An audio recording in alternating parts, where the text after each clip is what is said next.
All right, I'm here doing a checkup on my stove. This is about a ton of pellets that went through here since I cleaned this out last. So you can see, if you're using this thing, your pellet stove for a long period of time, make sure you're checking this, because what will happen is this thing will get all clogged up in here and then the air won't flow good. This is a bad design. I don't care how good of a pellet stove you bought. You might have spent $3 grand on it or $4 grand, whatever.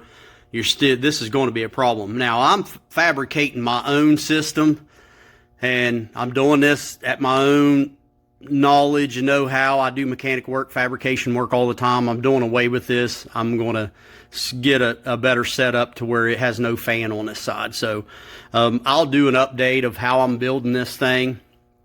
I'm still going to keep the auger, feed itself with the auger. That thing looks like it's leaking oil out of that case, but as you can see, there's a little bit of oil down there. You want to always check the back of these things. You know what I mean? These things are just notorious. I mean, I wouldn't trust. You got a grease fitting right here. I don't know if you guys know that, if you've ever taken the back off. Look all the stuff over the time.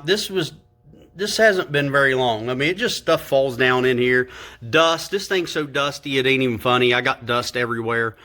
But you definitely want to be checking in here, because you can see, I try to hold the light in my mouth and try to figure this out.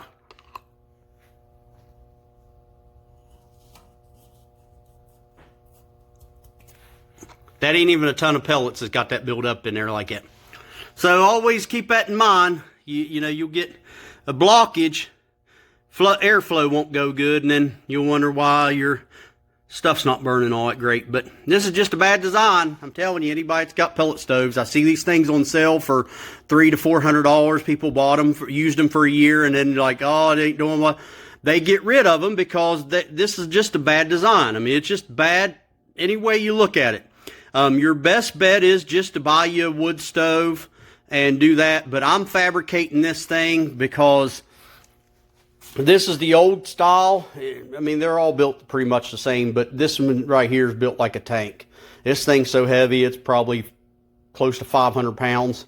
I had to use a engine hoist to get it in here. But anyway, I'm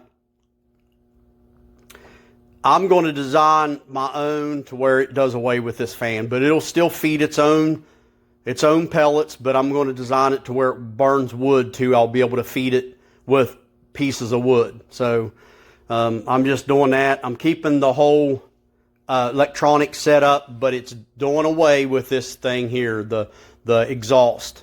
That thing there is just sucking all your heat outside. So I'm doing this. Like I said, I fabricate stuff all the time. I sit down and I think things through. I've been thinking about this since I've got this stove, which is probably, 2 years, I think.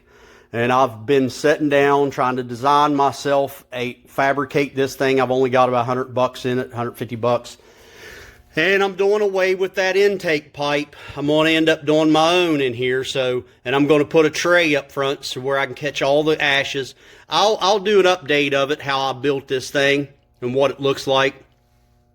But a lot of this stuff I'm keeping, like the exhaust fan, I'm putting one is installed here that came with it.